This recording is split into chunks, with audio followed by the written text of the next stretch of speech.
नमस्कार। जयति कवि भारती श्रृंखला के अंतर्गत आयोजित काव्य प्रकाश के 26वें एपिसोड में आपका हार्दिक स्वागत है। आज का विषय तृतीय उल्लास के अंतर्गत आर्थी व्यंजना है।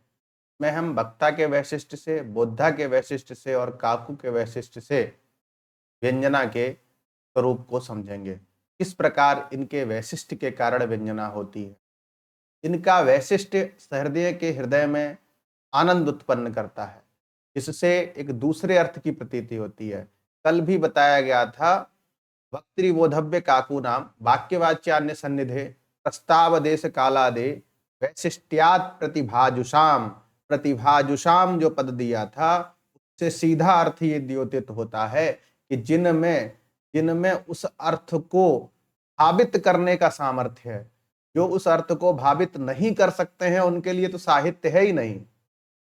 साहित्य किसके लिए है? जो सहृदय हैं, उस अर्थ को जो समझने का सामर्थ्य रखते हैं। अगर उस अर्थ को समझने का सामर्थ्य नहीं है तो आपको व्यंजना का स्थल समझ में भी नहीं आएगा। यहाँ पर विषय व्यंजना को समझने का नहीं है। व्यंजना तो समझ में आनी ही चाहिए, लेकिन परीक्षा में पूछे जाने वाले प्रश्न भी बिना व्यंजना को समझे नहीं आ सकते। तो इसलिए आपको अपनी स्थूल काष्ठवत बुद्धि को त्याग कर मृदुवत बुद्धि के माध्यम से, इस कक्षा के माध्यम से व्यंजना के स्थल को समझना पड़ेगा। और नहीं समझेंगे तो आपका प्रश्न गलत हो जाएगा। तो चाहे श्रद्धा से चाहे जबरदस्ती, आपको जो भी इच्छा है, आप सहृदय बनिए। पहले सहृदय के लिए क्या लिखा हुआ? प्रतिभा जुसाम। कैसी प्रतिभा? जो काव्यानुशीलनाभ्यास वसाद विशदी भूते मनोमुकरे तन्मयी भवन योग्यत्वम ते च स्वहृदय संभाद भाजा सहृदया। ये अभिनव भारती ये आपका जो अभिनव गुप्त लिखित जो ध्वन्यालोक की टीका है, लोचन टीका, उसमें सहृदय का लक्षण लिखा है। इस लक्षण वाले व्यक्ति ही इस व्यंजना के स्थल को, उनके विषय में ही कहा गया है प्रतिभाजुषाम। आनंदवर्धन ने भी मूल कारिका में लिखा है, बुद्धौ तत्वार्थ दर्शिन्याम झटित्येवाव भासते। अब जो सहृदय नहीं है या फिर उस अर्थ को समझना नहीं चाहते हैं, उनके लिए क्या होगा? वे अपनी सामान्य बुद्धि से ही, अपनी खंडनात्मक बुद्धि से उस बात को खंडन करने का प्रयास करेंगे। तो चलिए अभी पहले समझते हैं, तब समझ में आएगा कि क्या क्या डिफिकल्ट्स आते हैं इस व्यंजना को समझने में। तो सीधे विषय पर बात किया जाए तो यहाँ पर वक्तृवैशिष्ट्यम यथा, वक्तृवैशिष्ट्यम यथा वस्तुतः मूल ग्रंथ का भाग नहीं है, लेकिन हमने आपकी सुगमता के लिए, सहजता के लिए इसको इसमें रखा है। तो वक्ता के वैशिष्ट्य से किस प्रकार अर्थ व्यंजित होता है। अब ये अर्थ आपसी वार्तालाप का विषय नहीं है, ये सहृदय के हृदय को रंजित करेगा, न कि वहां पर जो वर्णनीय स्थल है उससे कोई मतलब नहीं है। किस प्रकार करेगा, तो इसको समझने का प्रयास करते हैं। एक नायिका है जो किसी नायक के पास गई और रमण करके वापस आ रही है। तो रमण के कारण उसकी जो हाव भाव है, जो उसकी श्वास चलन है, वो अत्यंत तीव्र हो गया है। उसके शरीर से पसीना निकल रहा है। तो ये बात किसी अन्य सखी को या किसी और को समझ में ना आए, इसलिए एक नायिका ढोंग रचती है और क्या कहती है, ताकि उसकी सखी को ये बात समझ में ना आए कि वह संभोग करके आ रही है। उस संभोग को छिपाने के लिए किस प्रकार नायिका एक आडंबर रचती है, जो रमण करके आई है, जो छुप के रमण करके आई है। तो अब ये अर्थ कब आएगा? जब आपको वक्ता का वैशिष्ट्य समझ में आ जाएगा। और ये वैशिष्ट्य केवल प्रतिभावान व्यक्ति ही समझ सकते हैं कि वक्ता के वैशिष्ट्य से इस प्रकार कथन को कहा गया कि बात भी छुप गई और व्यंग्यार्थ की भी प्रतीति हो गई।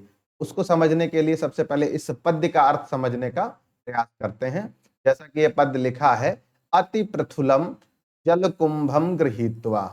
अति पृथुलम, अति पृथुलम, ये दूसरी भाषा है, जो प्राकृत भाषा का पद्य है। ये गाथा सप्तशती एक हाल विरचित ग्रंथ है, उसका ये पद्य है। उस पद्य में ये बताया गया है कि किस प्रकार यहाँ पर जो उस नायिका का चौर्य रत गोपन है, चौर्य रत गोपन, यहाँ गोपन होना चाहिए, ऐसे करके लिख लीजिए इसको, गोपन, गोपन नहीं, गोपन हो जाएगा तो गलत हो जाएगा। तो अति पृथुलम जलकुंभम गृहीत्वा समागतास्मि सखि त्वरितम त्रमस्वेद सलिल निश्वास निस्सहा विश्राम्यामि खड़म। सखी संबोध्य पद है और एक जो नायिका है वह रमण करके जो किसी नायक से आई है और उस नायक से रमण के कारण उसके शरीर के जो भाव भाव हैं वो बदल गए हैं, लेकिन वो इस प्रकार से बात कहना चाह रही है कि वह बात उसकी छुप जाए। अति पृथुलम, पृथुल मतलब अत्यंत बड़ा, अत्यंत बड़ा, जल कुंभम, जल का घड़ा, गृहीत्वा लेकर, त्वरितम समागतास्मि सखी, हे सखी एक बड़े से जल का घड़ा लेकर मैं अत्यंत तीव्रता से यहां आई हूं। और उसके कारण क्या हुआ है, त्रमस्वेद, श्रम के कारण थकावट, स्वेद सलिल, स्वेद रूपी जो जल है, और निश्वास, उसकी जो सांसें बढ़ गई हैं, जो उसकी श्वास की गति तीव्र हो गई, निश्वास निस्सहा, श्रम के कारण पसीने रूपी जल के बहने से और उसकी श्वासों की तीव्र गति हो जाने के कारण निस्सहा, सहन करने में असमर्थ हूं, इसलिए क्या करूंगी, क्षणम विश्राम्यामि, थोड़ी देर यहां पर विश्राम करूंगी। अब ये नायिका का अभिप्राय है कि मैं एक बड़े से घट को लेकर आई, जल कुंभम घटम, अति पृथुलम जल कुंभम गृहीत्वा, और कैसे, त्वरितम, अत्यंत शीघ्रता से, और अत्यंत शीघ्रता से बड़े से घट को लेकर कोई जल से भरा हुआ घट लेकर आएगा तो निश्चित ही वह श्रम युक्त हो जाएगा और उसका पसीना जल बन जाएगा। स्वेद सामान्य पसीना होता है और स्वेद ही सलिल बन गया है, मतलब बहने लगा है थकावट के कारण, और उसकी श्वास की गति भी तीव्र हो गई है। और श्रम स्वेद सलिल निश्वास निस्सहा, वह जो नायिका है या फिर जो वो सखी है, सखी की दूसरी सखी जो उसको अपने चौर्य रत गोपन को छुपाना चाह रही है। चौर्य रत गोपन अगर कुछ नहीं कहती तो वो 2 मिनट में समझ जाती, गई है यहां से और मुंह मार के आई हैं। तो यहां पर जो अर्थ है वो त्वरित वाच्य हो जाता, लेकिन इस प्रकार से कहा गया है कि चौर्य रत गोपन जो है वो वक्ता के वैशिष्ट से व्यंजित हो रहा है। गम्यते व्यज्यते, चौर्य रत गोपनम गम्यते अर्थात व्यज्यते। अब सामने लोग कहेंगे कि यहां क्यों ये अर्थ लगाएं, हम तो यही मानेंगे कि घट को लाने से, वो भी घट कैसा है, अति प्रथुल है और जल से भरा हुआ है, और तीव्रता के आने से वह जो नायिका है वो श्रम युक्त थकावट वाली हो गई है और उसका पसीना निरंतर बह रहा है, हम तो यही अर्थ लेंगे, और जिसके कारण वो रुकना चाह रही है। तो भैया सीधी सी बात है, यहां पर विशदी भूते मनोमुकरे, मतलब ऐसे सहृदयों को इस काव्य के पढ़ने का अधिकार प्राप्त है जो सरलता से, जो उस व्यंग्यार्थ को प्रतीत करने में जो रसिक होते हैं, जिनका सचेतसाम अनुभव प्रमाणम तत्र केवलम, साहित्य में भी कहा गया है। अब कोई नैयायिक या कोई वैयाकरण इस काव्य को पढ़ने का प्रयास करेगा तो वो डायरेक्ट वाला जो अर्थ है उसी को ग्रहण करेगा, जिससे वो बात समझ में नहीं आएगी। वैसे हमारे गुरुजी जो व्याकरण भी जानते हैं, न्याय भी जानते हैं और काव्य को बड़ा अच्छे से पढ़ते हैं। बात यहां पर हो रही है कि अपनी मानसिकता को बदलना पड़ेगा। जैसे एक ही व्यक्ति उपाधि भेद से कई प्रकार के चरित्रों को करता है, जैसे कोई विद्यार्थी है तो विद्यार्थी जैसा जीवन व्यतीत करता है, अध्यापक हो गया है तो अध्यापक जैसा, कॉलेज में अध्यापक, घर में बच्चे जैसा, माता के सामने, पत्नी के सामने, भाई बहन के सामने अलग अलग व्यवहार होता है। उसी प्रकार कोई अच्छा विद्वान भले ही व्याकरण का ज्ञाता हो या न्याय का ज्ञाता हो, लेकिन जब वो काव्य पढ़ेगा तो काव्य की दृष्टि से, ना कि न्याय और व्याकरण की दृष्टि से। तो जब आप प्रतिभा जुस हो जाएंगे, प्रतिभा जुट हो जाएंगे, तो आपको चीजें समझ में आने लगेंगी, जिससे आप अति प्रथुलम जल कुंभम गृहीत्वा समागतास्मि सखी त्वरितम, इस पद्य में किस प्रकार वक्ता के वैशिष्ट से उस वक्त्री भूता जो नायिका है उसका चौर्य रत गोपनम, चौर्येण रतम अर्थात चोरी से जो रमण किया है और उसको छिपाना, चोरी से रमण को छिपाना यहां पर व्यंजित हो रहा है।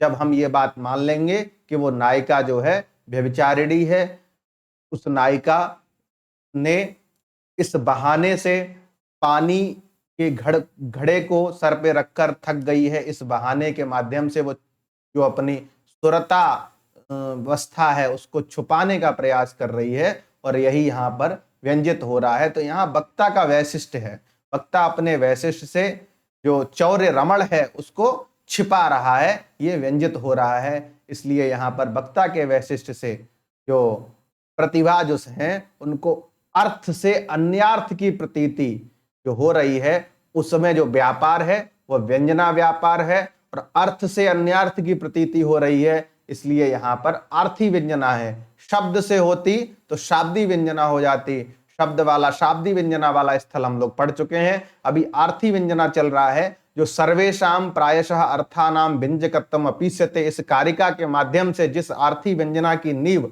आचार्य मम्मट ने द्वितीय उल्लास में रख दी थी, उसी का यहां पर विस्तार से विवेचन चल रहा है। चलिए आगे बढ़ते हैं। जो दूसरा श्लोक है, दूसरा जो उदाहरण है इसमें आर्थी व्यंजना का, वो इस प्रकार है। बोधव्य वैशिष्ट्यम यथ, बोधव्य कौन होता है?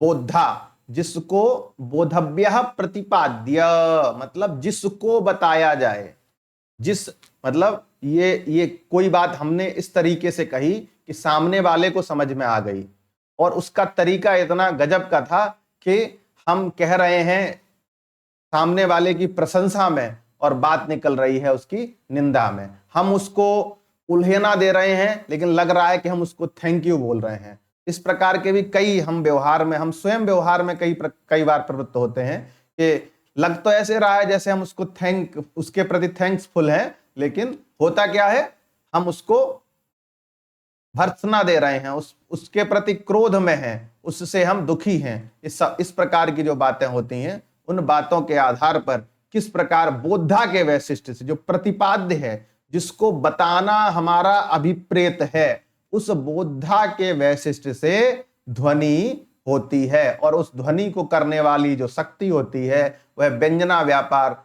किस प्रकार प्रवृत्त होता है, किस अर्थ को लेकर प्रवृत्त होता है, ये हम जानने का प्रयत्न इस बोधव्य वैशिष्ट्य के माध्यम से करेंगे। बोधव्य अर्थात प्रतिपाद्य, जिससे बातचीत की जाए, जिससे बातचीत की जाए और उसके वैशिष्ट्य से जब व्यंग्यार्थ आता है, उसी को कहा गया है बोधव्य अर्थात प्रतिपाद्य।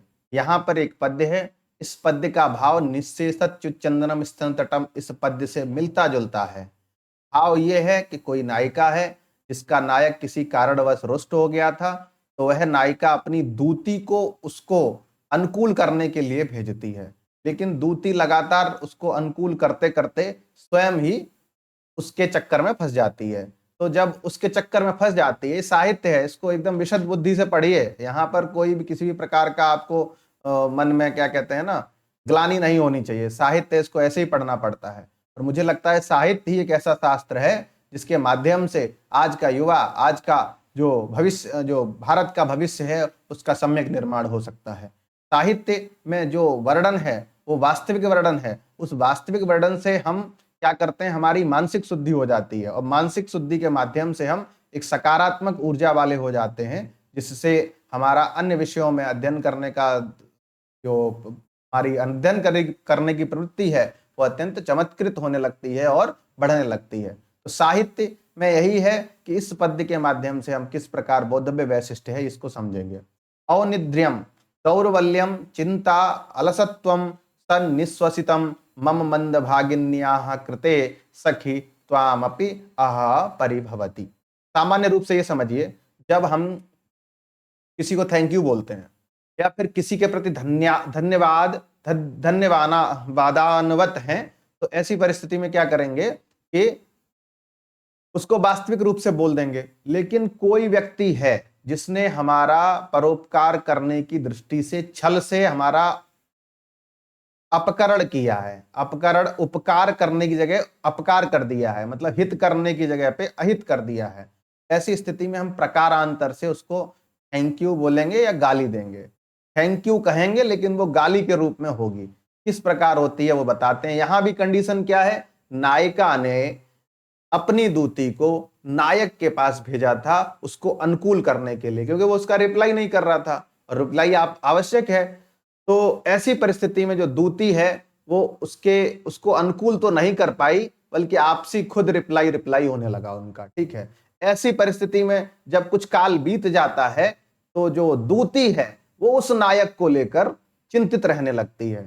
चिंतित रहने के कारण जो उसकी दशा है, उस दशा को देखकर जो दूती की जो मालकिन है नायिका, जिससे उस नायक का पहले संबंध था, वो उसकी दशा को देखकर अब उसको उलाहना दे रही है, कह रही है औनिद्यम दौर्बल्यम चिंतालसत्वम सनिश्वसितम मम मंद भागिन्याः कृते सखी त्वामपि अहह परिभवति। यहां पर जो अहह है वो क्या है, अव्यय है। और किस अर्थ में है,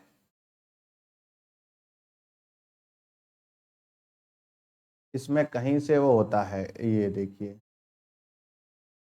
हाँ, तो जो ये है आहा, ये यहाँ पर हम ये ऊपर जो लिखा है वो प्राकृत भाषा का है, और ये भी शायद गाथा सप्तशती का है, जो हाल की गाथा सप्तशती है उससे लिया गया है। आहा यहाँ पर अव्यय है, जिसका अर्थ है कि अब तुमको रहे देना चाहिए। अब इसको अर्थ को समझते हैं। नायिका कह रही है अपनी दूती से औनिद्र्यम, मतलब निद्रा का अभाव, तुम्हारी चिंता। अब वो कह तो रही है डायरेक्टली ये कि तुम मेरी वजह से बार बार उसके पास जा रही हो और मैं टेंशन में हूं इसलिए तुम भी टेंशन ले रही हो। अब बाच्य रूप से तो यही बात निकल के आएगी, और सामान्य व्यक्ति भी यही समझेगा कि उसको थैंक यू कह रही है, उसको धन्यवाद कह रही है। लेकिन व्यंग्यार्थ कुछ और ही है। उसको समझने से पहले वाच्यार्थ की क्या स्थिति है इसको समझ लेते हैं। अनिद्र्यम अर्थात निद्रा का अभाव, मेरे कारण, मम मंद भागिन्या कृते सखी त्वामपि परिभवति। मम मतलब मेरे, मैं कैसी हूं, मंद भागिनी, मंद है भाग्य जिनका, जिसका क्यों मंद हो गया है, तो नायक जिसका अनुकूल नहीं हो पाया है बार बार मनाने पर भी। मम मंद भागिनी के लिए, कृते अर्थात के लिए, त्वामपि परिभवति, हे सखी, ये संबोध्य पद है, हे सखी, मम मंद भागिन्या कृते त्वामपि परिभवति, मुझ जैसी मंद भागिनी के लिए तुम भी कष्ट सह रही हो। अब ये तो हो गया उत्तरार्ध। अब ये उत्तरार्ध का अर्थ, क्यों कष्ट सह रही हो, तो बताया औनिद्र्यम अर्थात निद्रा का अभाव दिख रहा है, तुम भी जाग रही हो, मैं नहीं सो रही हूं तो तुम भी मेरी टेंशन की वजह से लगातार जग रही हो। दौर्बल्यम, और लगातार जगने से आप दुर्बल भी हो गई हैं। और क्या है, चिंता अलसत्वम, चिंता और आलसी भी हो गया है शरीर, चिंता भी है तुम्हारे अंदर और आलसी भी हो गया है। और सनिश्वसितम, लगातार तेज तेज सांसें लेती हो, क्योंकि जब किसी घबराहट होती है तो तेज तेज सांसें लेने लगता है। तो इतना सब तुम में दिख रहा है, इसका मतलब यही है कि तुम मेरे लिए, मुझ मध्य भागिनी के लिए तुम भी कष्ट सह रही हो। अब ये तो हो गया वाच्यार्थ, लेकिन यहां पर जब कंडीशन याद करोगे कि किस कंडीशन में ये श्लोक कह रही है जो नायिका है अपनी दूती के प्रति, तो समझ में आएगा कि दूती को अनुकूल करने के लिए नायक के पास भेजा गया था, लेकिन वह नायक के पास अनुकूल करते करते स्वयं के लिए अनुकूल कर ली, तब ये उसको धन्यवाद के माध्यम से गाली दे रही है। तो ये क्या है, गाली देना उस नायिका का क्या परिलक्षित करेगा, तो यहां पर लिखा है अत्र दूत्याः तत्कामुक उपभोगो विज्यते। इस प्रकार की बात जो कही जा रही है उससे दूत्याः, दूती का, तत्कामुक मतलब तस्याः नायिकायाः कामुकः, नायकः, दूती का, जो दूती का क्या उपभोग व्यज्यत हो रहा है, उस नायक से संबंध जो हुआ है, जो जिस नायिका ने अपनी दूती को जिसको मनाने के लिए भेजा था और उसी के साथ उपभोग कर लिया, वही क्या है, उपभोग यहां पर व्यंजित हो रहा है, अर्थ के माध्यम से हो रहा है। अर्थ क्या है, बोधव्य का वैशिष्ट, यहाँ पर जो बोधव्य है, जिसको बताया जाना, यहाँ पे जो समझने वाला है उसके वैशिष्ट से हो रहा है, इसलिए बोधव्य वैशिष्ट का ये उदाहरण यहाँ पर हम समझ सकते हैं। बोधव्य वैशिष्ट में चिंता, औनिद्र्यम, दौर्बल्यम, चिंता, अलसत्वम। अब सामान्य रूप से वहां पर ये नहीं पूछेगा किस प्रकार है, परीक्षा में तो इतना ही पूछेगा कि इस श्लोक में किस वैशिष्ट से आर्थी व्यंजना है। दौर्बल्यम में जो बकार है, इसके बकार को आप पकड़कर, ये जो बकार है इसको पकड़कर आप क्या करेंगे, बोधव्य से जोड़ दीजिए, ठीक है। और इससे पहले वाला जो है, इसमें क्या है, वक्त्री बोध वैशिष्ट है, तो वक्त्री वैशिष्ट को किसी पृथुलम से जोड़िए। वक्त्री के तकार में जो रिकार है वो पृथुलम के भी है, तो वक्त्री वैशिष्ट का ये प्रथम पद्य हो गया। ये ट्रिक्स है, ऐसे ट्रिक्स की जरूरत नहीं पड़ती है जब आपको ठीक से अर्थ आ जाता है। तो बोधव्य वैशिष्ट का ये पद्य आप लोग समझे, इसमें दूती का उस नायक के प्रति जो उपभोग है वो व्यंजित हो रहा है। तीसरे पद्य की तरफ हम उन्मुख होते हैं। तीसरा पद्य काकू के वैशिष्ट का है। काकू के वैशिष्ट थोड़ा सही कर लें, नहीं तो आपको समस्या होगी। ये है काकू वैशिष्ट्यम यथा। काकू के विषय में आचार्य मम्मट ने वृत्ति में ही स्पष्ट रूप से कह दिया था, काको ध्वनिर्विकार, ध्वनि का विकार। जब हम प्रेम में, क्रोध में, उन्माद में या फिर प्रसन्नता में अपने स्वर को बदल देते हैं, उस बदले हुए स्वर से जो दूसरा अर्थ आता है उसी को कहते हैं ध्वनि का विकार। काकू क्या है, ध्वनि का विकार। उस ध्वनि के विकार के माध्यम से जब विकार ही वैशिष्ट्य बन जाए, काकू अर्थात ध्वनि का विकार के वैशिष्ट्य से जब दूसरा अर्थ आने लगता है तो उसको हम काकू के वैशिष्ट्य से आने वाली व्यंजना कहते हैं। ये आर्थी व्यंजना है, और आर्थी व्यंजना के माध्यम से जो व्यंग्यार्थ आएगा उसमें ध्वनि काव्य होता है, उत्तम काव्य होता है। अब यहाँ पर काकू के विषय में थोड़ा सा विवाद है, उस विवाद को समझने से पहले हम काकू के माध्यम से किस प्रकार व्यंग्यार्थ आता है इसको समझेंगे। तो आइए सबसे पहले इस पद्य का अर्थ समझते हैं। यह पद्य वेणी संहार नाटक का है, भट्ट नारायण द्वारा लिखित वेणी संहार नाटक है। उसमें वेणी संहार नाटक में जो कथा है वो महाभारत की कथा से संबद्ध कथा है। उस कथा में यह दिखाया गया है कि किस प्रकार वेणी अर्थात द्रौपदी की जो जो पांचाली थी, उस पांचाली की किस प्रकार जो द्रौपदी है उन्होंने सिखा, जो अपने बाल थे उनको खोल लिया था, और उन बालों को तभी बांधने का संकल्प लिया था कि जब दुशासन और ये जो दुर्योधन है इनके रुधिर से हम इन अपने बालों को संवारेंगे और उसके बाद बांधेंगे। तो ये महाभारत की कथा सबको विदित है। ये जो पद्य है उसमें क्या प्रसंग है ये जान लेना अत्यंत आवश्यक है ताकि इसका अर्थ समझ में आए। पांडवों को वनवास और अज्ञातवास हुआ था, ये सबको पता है। उसी वनवास और अज्ञातवास के समय जो युधिष्ठिर हैं, जो पांडवों के प्रधान भूत हैं, जो युधिष्ठिर हैं, वो युधिष्ठिर एकदम शांत स्वभाव के हैं, धर्मराज युधिष्ठिर कहा गया है।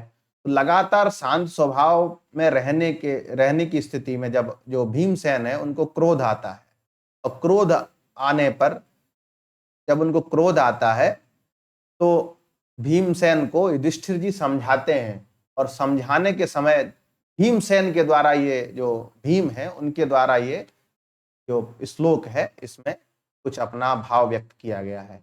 तो इसको पहले समझ लेते हैं। आपको समझ में आ गया? किसी स्थल पर पांचों पांडव और द्रौपदी के साथ बैठे हुए हैं।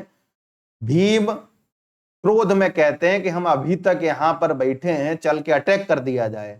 तो ये अटैक करने का जो क्रोध है, उस क्रोध को देखकर युधिष्ठिर पुनः भीम को समझाते हैं कि ऐसे क्रोध नहीं करना चाहिए, तो इस क्रोध से विनाश होता है। क्रोधात भवत सम्मोह, सम्मोहात मति विभ्रमा, है ना, मति विभ्रमात बुद्धिनाश, बुद्धिनाशात, ऐसे करके जो श्लोक दिया है आपका गीता में। तो यहाँ पर क्रोध न करने के लिए भीमसेन को कहते हैं, जिसके बाद भीमसेन क्या कहते हैं वह बात इसमें लिखी गई है। तथा भूताम दृष्ट्वा नृप सदसि पांचाल तनयाम बने व्याधि सार्धम सुचिरम उसितम बलकल धरई विराटस्यावासे स्थितमनुचितारंभ निभृतम गुरु खेदम खिन्ने मय भजसी नाद्यापि कुरुषु। गुरु खेदम खिन्ने मय भजति लिखा है, नाद्यापि कुरुषु। यह पद्य है, इसका अर्थ समझ लेते हैं। तथा भूताम दृष्ट्वा पांचाल तनयाम नृप सदसी तथा भूताम दृष्ट्वा। भीमसेन युधिष्ठिर के प्रति कहते हैं, गुरु अर्थात युधिष्ठिर मई खिन्ने खेदम भजति, मेरे क्रोध करने पर खेद अर्थात ग्लानि महसूस कर रहे हैं, और न अद्यापि कुरुसु अर्थात कौरवों पर आज भी इनको क्रोध नहीं आ रहा है, और मैं थोड़ा सा कौरवों को गाली दे रहा हूं तो इनको समस्या मुझसे ही हो रही है। युधिष्ठिर से कह रहे हैं, गुरु मई खिन्ने अद्यापि खेदम भजति न अद्यापि कुरुसु, आज भी कौरवों पर क्रोध नहीं कर रहे हैं। मई खिन्ने सति खेदम भजति न अद्यापि कुरुसु, मेरे क्रोध होने पर मैं जब खिन्न हो जा रहा हूं, मैं जब अपना धैर्य त्याग दे रहा हूं, तब भी मुझ पर ही क्रोध कर रहे हैं, मुझे ही समझा रहे हैं। आज भी कौरवों पर इनकी कोई प्रतिक्रिया नहीं है। कैसे, तो बता रहे हैं ऊपर से, अब इसको समझने का प्रयास किया जाए। पांचाल तनयाम, पांचाल तनया अर्थात द्रौपदी, द्रौपदी को तथा भूताम दृष्टवा, उस प्रकार देखकर। कहां पर, नृप सदसी, नृप मतलब जो जो धृतराष्ट्र थे उनकी सभा में पांचाली को वस्त्र विहीन अर्थात जिनका चीरहरण किया गया था, उन पांचाली को देखकर इनकी बुद्धि नहीं खुली। और क्या, व्याधि सार्धम, व्याध अर्थात बहेलियों के साथ। उसके बाद क्या किया गया, चीरहरण हुआ, उसके बाद पांडवों को वनवास और अज्ञातवास हो गया। अज्ञातवास की अवस्था का वर्णन करते हुए भट्ट नारायण भीमसेन के माध्यम से इस वाक्य को कहलवा रहे हैं। बलकल धरई व्यादई सार्धम बने सुचिरम उसितम। बलकल अर्थात फटे पुराने वस्त्रों को धारण करके। अब चलो, वस्त्र तो ठीक है फटे पुराने, रह कहां रहे हैं, वन में, और वन में भी कोई कुटिया उटिया नहीं है। व्याधई सार्धम, व्याध मतलब बहेलियों के साथ, और थोड़ा बहुत नहीं, एक दो दिन तो चलो भैया इमरजेंसी में काटा जा सकता है किसी भी परिस्थिति में कैसे भी, लेकिन सुचिरम उसितम, बहुत काल तक रहा गया। पहली बात, पांचाल तनया जो हैं, जो द्रौपदी हैं, उनकी जो अवस्था है, जो दुराचार द्रौपदी के साथ हुआ उसको देखकर। दूसरा, हम सभी लोग इनके साथ बहेलियों के साथ जंगल में छोटे छोटे कपड़े पहनकर या फटे पुराने कपड़े बोरे पहनकर रह रहे हैं, और इनको तब भी कौरवों पर क्रोध नहीं आ रहा है। और एक और कंडीशन हुई, विराटस्य आवासे स्थितम। विराट, जबकि हम राजा के पुत्र हैं और नियमतः हमें भी 50% मिलना चाहिए, लेकिन नहीं मिला, और वनवास हो गया, अज्ञातवास हो गया। और अज्ञातवास की स्थिति में क्या हुआ कि विराट नाम के राजा के आवास में हमने स्थितम रहकर, कैसे रहकर, अनुचितारंभ निभृतम, जो उचित कार्य नहीं था, कोई घोड़ों की सेवा कर रहा था, तो कोई जुआ खेल रहा था, कोई वहां पर म्यूजिक सिखा रहा था, और कोई वहां पर दासता का कर्म कर रहा था। सब राजघराने से संबंधित होने के बाद भी अनेक प्रकार से अनुचित कार्य कर रहे थे, क्योंकि अज्ञातवास का काल कैसे भी काटना था। ये सब कंडीशन हो जाने के बाद भी आज जब सारी इतनी कठिनाइयों को हम सभी झेल चुके हैं, और मैं थोड़ा सा क्रोध कर रहा हूं उन कौरवों के विषय में, तो मई खिन्ने गुरु खेदम भजति, मेरे क्रोध करने पर, मेरे खिन्न होने पर जो गुरु अर्थात युधिष्ठिर जी हैं वो खेद कर रहे हैं। न अद्यापि कुरुसु, आज भी कौरवों पर क्रोध नहीं कर रहे हैं। अब ये तो हो गया इस पद्य का अर्थ। अब समझ लेते हैं यहां पर क्या व्यंग्य है, क्या काकू के वैशिष्ट से व्यंग्य आ रहा है। अत्र मई न योग्य खेदः, यहां पर अत्र मतलब इस पद्य में, मई मतलब मुझ पर, खेदः न योग्य, मुझ पर खेद करना उचित नहीं है। कुरुसुतु योग्य, कौरवों पर क्रोध करना चाहिए। ये बात काकू से, काकू का जो ध्वनि का विकार है, कुरुहु खेदम खिन्ने मई भजती नाद्यापि कुरुसु। इस बात से, इस जो उत्तरार्ध पंक्ति है, इस पंक्ति से ये काकू से यही प्रकाशित हो रहा है कि मुझ पर खेद करना उचित नहीं है, अपितु कौरवों पर खेद करना चाहिए, क्योंकि इतनी कंडीशंस हम लोग झेल चुके हैं, फिर भी आप क्रोध भी कर रहे हैं या खेद भी कर रहे हैं तो हम पर कर रहे हैं, न कि कौरवों पर। तो हम खेद करने के योग्य न होकर कौरव यहां पर खेद करने के योग्य हैं, ये इस वृत्ति वाक्य से स्पष्ट हो रहा है। अब यहां पर एक समस्या आती है, उस समस्या को समझने से पहले मैं तो ये कहूंगा कि आप पहले वाच्य सिद्ध्यंग नाम के भेद को समझिए। यहां पर लिखा है न च वाच्य सिद्ध्यंगम अत्र काकु इति गुड़ीभूत व्यंग्यत्वम संख्यम। गुड़ीभूत व्यंग्य के आचार्य मम्मट ने 8 भेद किए। सबसे पहले काव्य के 3 भेद किए हैं, उत्तम, मध्यम, अधम। उत्तम काव्य को ध्वनि काव्य कहा गया है, मध्यम काव्य को गुड़ीभूत व्यंग्य कहा गया है। गुड़ीभूत व्यंग्य में क्या होता है, व्यंग्यार्थ वाच्य चमत्कार में लग जाता है, या फिर वाच्य और व्यंग्य चमत्कार समान कोटिक हो जाते हैं। वहां यह निर्धारण नहीं किया जा सकता है कि सहृदय का हृदय किस चमत्कार से आनंद का अनुभव कर रहा है। तो गुड़ीभूत व्यंग्य का जो स्थल है वहां पर भी काकू से एक अर्थ आता है। काकू वहां पर क्या होता है, व्यंग्य होता है। काक पर मथना में कौरव शतम समरे न कोपाद, ये वाला पद्य है, ये भी बैणी संगार का ही पद्य है। तो इस स्थल को समझने के लिए सबसे पहले आपको गुड़ीभूत व्यंग्य को समझना पड़ेगा। गुड़ीभूत व्यंग्य तो समझ लिए। गुड़ीभूत व्यंग्य में एक भेद है वाच्य सिद्ध्यंगम। वाच्य की सिद्धि का जब व्यंग्य अंग बन जाता है, व्यंग्यार्थ वाच्य की सिद्धि में जब अंग बन जाता है, तो वाच्य सिद्ध्यंगम अत्र न न अत्र वाच्य सिद्ध्यंगम काकु। यहां पर वाच्य सिद्ध्यंग काकु नहीं है, वाच्य सिद्ध्यंगम अत्र न काकु। यहां पर जो काकु वाली बात है, काकु 2 प्रकार से होती है। एक बार व्यंग्य होने के बाद वाच्य की सिद्धि करती है, और यहां पर जो है वो काकु से प्रकाशित हो रहा है। कुरुसु तो योग्य मई न खेद योग्य, ये काकु से प्रकाशित हो रहा है। तो यहां पर वाच्य सिद्ध्यंगम अत्र न काकु गुड़ीभूत व्यंग्यत्वम न संख्यम। अच्छा, ये वाले ना का अन्वय यहां पर होगा, कैसे होगा फिर अर्थ, तो अत्र वाच्य सिद्ध्यंगम काकु गुड़ीभूत व्यंग्यत्वम इति, इति यहां से इत ले लीजिए, न संख्यम। यहां पर वाच्य सिद्ध्यंग वाला काकु गुड़ीभूत व्यंग्य है, ऐसी शंका नहीं करनी चाहिए, क्योंकि यहां की स्थिति क्या है, प्रश्न मात्रेणापि काको हो विश्रांत। यहां प्रश्न मात्र से काकु की विश्रांति हो गई है, क्योंकि नाद्यापि कुरुसु ये क्वेश्चन मार्क है, और ये प्रश्न के माध्यम से क्या अर्थ आ रहा है, मई न योग्य खेदः अपितु कुरुस्तु योग्य खेदः। ये बात काकु से प्रकाशित हो रही है। और भी स्थिति स्पष्ट करने के लिए जब हम वाच्य सिद्ध्यंग पढ़ेंगे, और बहुत समय नहीं लगेगा, अब प्रयास किया जा रहा है कि बहुत शीघ्रता से ये कक्षाएं चलती रहें, जिससे बहुत शीघ्रता से काव्य प्रकाश ग्रंथ का संपूर्ण व्याख्यानात्मक अध्ययन हम सभी के माध्यम से हो जाए। तो वाच्य सिद्ध्यंग जब पढ़ेंगे हम पंचम उल्लास में, गुड़ीभूत व्यंग्य के 8 भेदों में से एक वाच्य सिद्ध्यंग है, उसको पढ़ेंगे, तब हम ये वाला स्थल समझे रहेंगे। ये वाला अभी तो समझ लिए स्थल, ठीक है, यहां पर किस प्रकार काकू के माध्यम से ये वाला अर्थ व्यंजित हो रहा है, और ये आर्थी व्यंजना हो रही है, जो कि आर्थी व्यंजना उत्तम काव्य ध्वनि काव्य के कोटि में आ रहा है।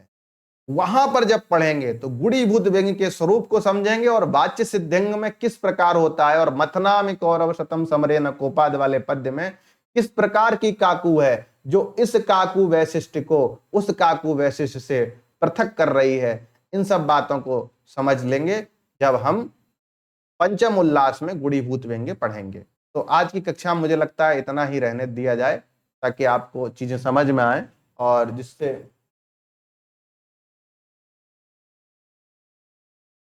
चीजें समझ में आती रहें। चलिए, तो आज की कक्षा यहीं समाप्त की जाए। आगे की बात अगली कक्षा में की जाएगी, और आप लोग ध्यान पूर्वक पढ़ें, जिससे आर्थी व्यंजना का स्थल ठीक से समझ में आ जाए। इसके बाद हम एक रिवीजन क्लास भी लेके आएंगे, जिसमें संपूर्ण तृतीय उल्लास को एक बार में पढ़ाया जाएगा। तो कुछ यहाँ टेक्निकल समस्याएं भी आ जा रही हैं, क्योंकि स्थान परिवर्तित हुआ है। स्थान परिवर्तित होने पर जो सेटअप है वो बिगड़ जाता है, और उसको भी हम सही कर रहे हैं, और अतिशीघ्र आप काव्य प्रकाश के तृतीय उल्लास को पढ़ लेंगे, उसके बाद चतुर्थ, पंचम, षष्ठ, सप्तम, इस प्रकार काव्य प्रकाश की कक्षा को समाप्त करेंगे। चलिए, तब तक के लिए धन्यवाद, नमस्कार।